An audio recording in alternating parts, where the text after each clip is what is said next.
Resident Evil is back with another animated movie. It is Resident Evil Death Island. And I gotta say that I've enjoyed Resident Evil animated movies in the past. I haven't seen all of them, but I gotta say that this one really takes the cake for the best one I've seen so far. I remember Resident Evil Inferno, the series that came out last year, the animated one.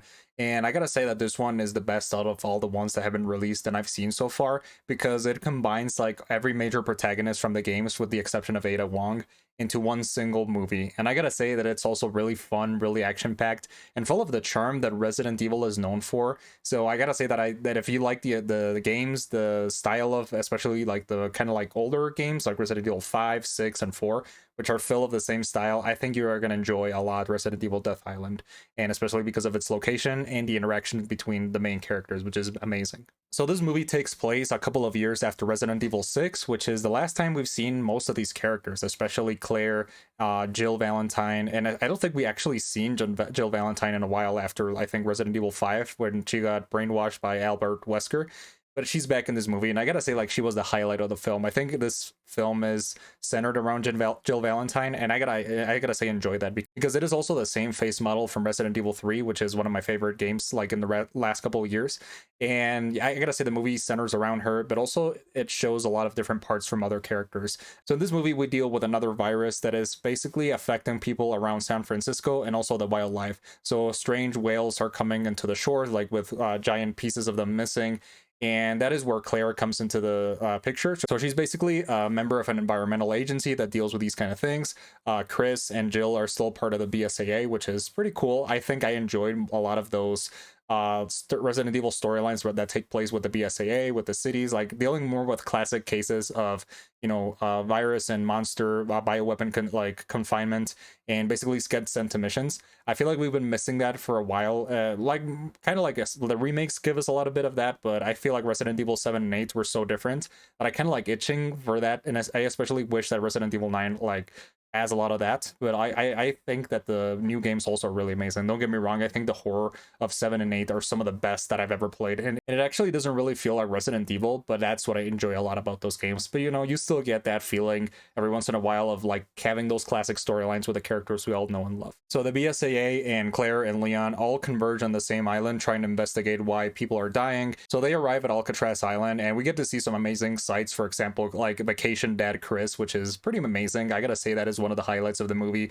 I think that, like I said before, I think the parts that I enjoyed the most about the movie is like seeing these characters interact with each other. Especially, I feel like Chris and Leon don't get to interact much. Or for example, even like Chris and Claire, which are actually brother and sister, like we don't get to see that much interaction in the games. So this movie is full of like those like kind of like dialogue scenes, and like I'll say before, I think the animation was decent enough to make it like seem like a live action movie, but with characters we know and love from the video games. That is something I have to touch upon really quick, is the animation is kind of like goes back and forth. For example, there are some scenes where you get to see close up of the characters' faces. They look really well. I think especially Jill looks really good. This is not just me like fanboying over Jill Valentine, but I think she looks really good in the movie. Like I said before, the facial expressions are the same ones from Resident Evil 3. And also, Chris is back with that classic look after his face has been changed so many times over the last couple of years, especially in Resident Evil 7, that we do not talk about that Chris Redfield. But I gotta say, like, Claire also changes a lot. I feel like they have to have some consistent face for each one of the characters, because it gets really confusing. I especially like Claire Redfield from Resident Evil 2. I feel like that's the best version of this character. And with the canon, like everything following the same canon from the game, so it gets really confusing. That is just like one of my major problems with Resident Evil. They just can't get the faces right with each consecutive game or movie. That is something they have to fix. But Leon is awesome as always. I think he's the best, and especially he's the character who has grown the most. For example, Resident Evil 2, he has like this baby face. Then in Resident Evil 4, he grows a little bit more. By Resident Evil 6, he's like this more mature character, and he still kicks ass. I say I love the scenes with Leon, especially the fight scene at the end with another character, and I really enjoyed his arc throughout the movie. And the action is really well done. I feel like also, well, like I said before, the animation is really, I feel like it really was polished in some scenes. But in the action ones, I feel like they did a good job. The camera work kind of like was really strange, but it's an animated movie, and basically they don't have the budget, for example, for Spider-Man Into the Spider-Verse or those kind of movies. But it still is really, really well done. For Resident Evil fans, it's just everything you're gonna enjoy. I still think it's the best Resident Evil movie so far of the animated ones. And in the same spirit of the games, the writing is just so cheesy. Like straight off the bat, the writing of Resident Evil is just cheesy as hell. They're like, I swear, like some of the characters, especially Leon, I swear they only speak in one-liners for some reason. And you know, that's something that is not really bad per se, but if you're not familiar with Resident Evil style, you'll think it's weird. I just think Leon is a charm, so I don't really care. I thought it was fun. But yeah, like there's so many cheesy one-liners, so many cheesy lines that you're like, oh god, that was so like not cringe, but it's you know it borders. It's just really cheesy. But you know, it's still fun, like B movie action, especially like with the scenes at the end where they start fighting like the giant monster, and they just find every kind of weapon imaginable. They find like rail guns and mini guns and rocket launchers, and you're just like, whoa, okay, this is classic Resident Evil. I love it. And yeah, I think the final scene with the monster, like it's also really good. And also, I gotta talk a little bit about that villain because Resident Evil have a really strong problem with villains. So they saying it's not the hero but the villain that really makes a story. And in this movie, the villain is Dylan Blake, which is a character that actually has some really interesting setups. For example, he was an Umbrella commando when the Raccoon City incident went down. So he was there with a friend, and he is forced to kill one of his friends who becomes a zombie. So he becomes really traumatized over that event, and he basically becomes this evil character. And I gotta say, like that characterization is not bad. Like I like when you know characters just go off the rails because they like find some madness, kind of like the Joker from The Dark Knight. I feel like there doesn't have to be an explanation, but basically they just went insane. And this is that character. Basically, his motivations are not really well defined, especially like just basically, I want to like infect the whole world because I'm mad with power, and that's what leads him to become into this monster without thinking twice. But my main problem is that that's pretty much the motivations of most Resident Evil villains.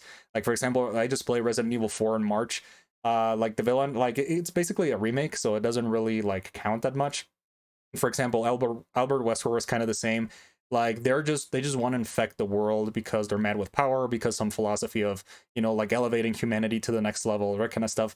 Like I feel like that would be nice at the beginning, but like every single Resident Evil character, like especially like in the older games, like they improve with 7 and 8, which is something I'll talk about. But every single one is kind of like yeah, like the same kind of like themes with the villains, and that's something they got to change up. And they kind of did in 7 and 8. For example, in 7, the Baker family just literally go insane, and Evelyn is basically this like killing machine, like this unstoppable force that just wants to be like loved as a child for the first time in her life. And then Resident Evil 8 has like really interesting motivations with the villains. For example, Mother Miranda and Heisenberg and like the Lady Dimitrescu, they all have like their own kind of like motivations, and especially Heisenberg, like rebelling against Mother Miranda has some really interesting connotations. So that's something I enjoyed is they change it up, and I hope that Resident Evil 9 does the same thing. But that's something I have with like a problem with the old villains is that each one has like the same kind of motivations, and Dylan Blake is no different. But I gotta say, like they did him really well in this movie. I feel like it still provided for some fun action and like topics to talk about. Like I said before, it was awesome to see all the main characters in the movie. I would have loved to see Nada. That would have been like an amazing kind of like Avengers team up.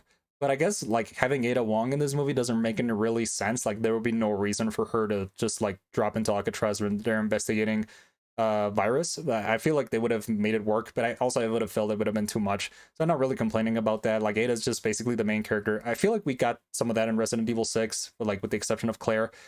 You know, like I feel like we're never gonna see all of them in the same movie, but it's fine. Like I don't really care. I just love the way they basically continue the love for Resident Evil, and just with this kind of like new installment in the franchise. So I gotta say, like the animated movies are worth watching. I think the last one, the series they released on Netflix, was kind of like boring. That was kind of like sticks out, but this last one was really good, and I hope we see more of that in the future, especially one that kind of like connects to 7 and 8, because like I said before, those are my favorite games in the franchise, so it'll be amazing to see that in the future.